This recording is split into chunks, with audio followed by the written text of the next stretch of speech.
Ahora, respecto a las medidas de salud pública, estas medidas uno quisiera hacerlas lo más extremas posibles. Es lo que uno está viendo que ocurre en los distintos países. Ya hemos dicho muchas veces que hay algunas de estas medidas que no tienen un fundamento técnico, como el cierre de fronteras y el cierre de aeropuertos. Sin embargo, hay otras, como el reducir masivamente la movilidad social durante un periodo razonablemente corto.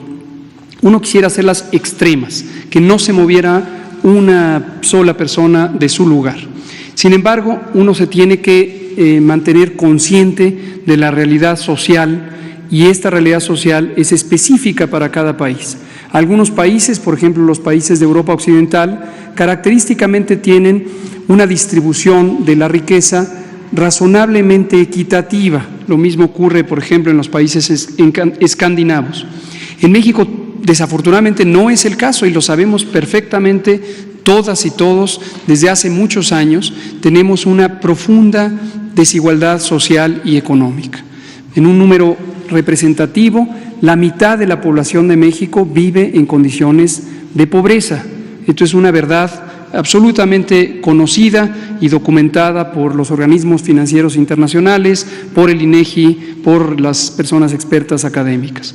Entonces, en un momento dado, en una sociedad más equitativa, donde hay capacidad de ahorro en el conjunto de la sociedad, se puede apretar más las medidas sanitarias que están encaminadas a que no se movilice la gente, porque hay capacidad de ahorro, hay capacidad de resistir ese periodo intenso de restricción de movilidad, en donde se cierran pequeños comercios, actividades profesionales independientes, etcétera.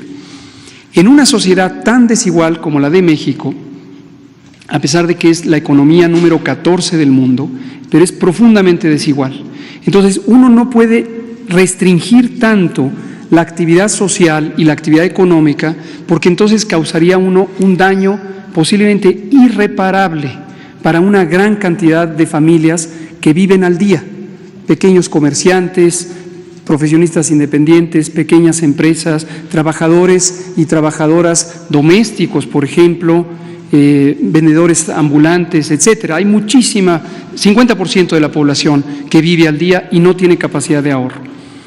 Entonces, estas son las dos fuerzas que gobiernan la respuesta de salud pública.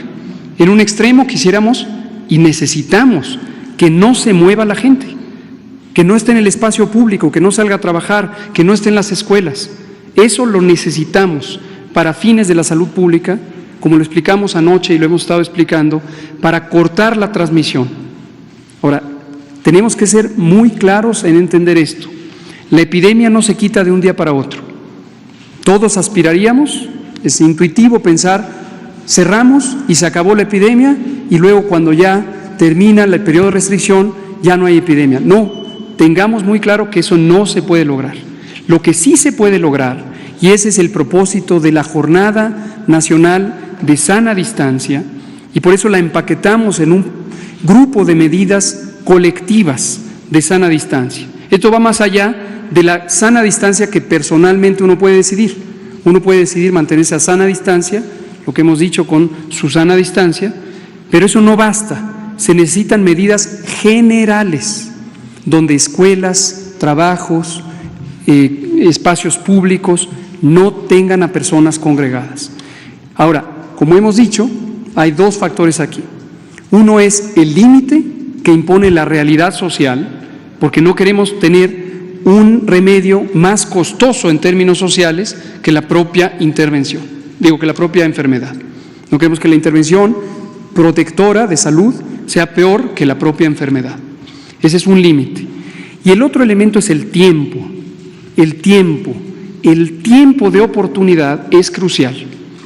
Ahorita tenemos pocos casos comparados con otros países, pero este es el momento único que no podemos perder, porque la oportunidad es hacerlo ya y hacerlo masivamente, hasta donde el límite de la realidad lo permite, sin afectar irremediablemente a las economías familiares más desprotegidas. Pero hay que hacerlo ya, y es todos al mismo tiempo. No se puede ir escalonando. porque es el momento que no podemos perder. Una vez que la curva epidémica, que es el número de casos diarios, empiece a crecer exponencialmente, ya no podemos parar. Ya no podemos parar la epidemia. Eso es lo que le está ocurriendo a Italia, a España, a varios países de Europa, le está ocurriendo a Estados Unidos. La curva epidémica está así, está creciendo día con día. Se está duplicando los casos diarios cada 2 días. Duplicando. Entonces, eso es incontenible. Y a pesar de las medidas extremas que está ejerciendo Europa, no van a lograr tener un impacto tan significativo como si se hubiera hecho cuando tenemos poquitos casos. Y termino diciendo, México, afortunadamente, como nos empezamos a preparar, como lo ha dicho la OMS, fuimos el primer país en reaccionar, ha podido contemplar con todo detalle y con una base técnica y científica el momento de oportunidad. Y el momento es este, y por eso la Jornada Nacional de Sana Distancia, que implica la desmovilización masiva de la población, empieza el 23 de marzo, termina el 19 de abril. ¿Qué esperamos que resulte de ello? Desafortunadamente no que pare el peligro o pare el riesgo. La fase 3 se va a dar. No hay duda que la fase 3 se va a dar.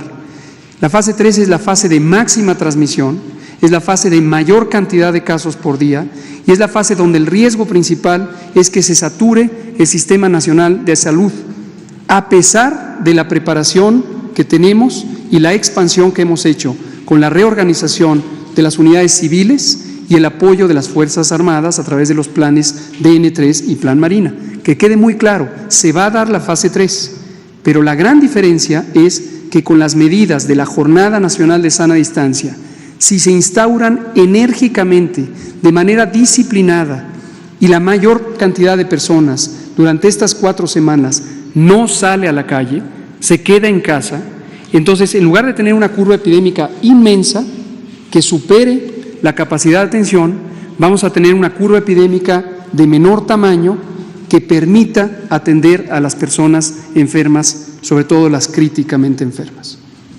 Presidente.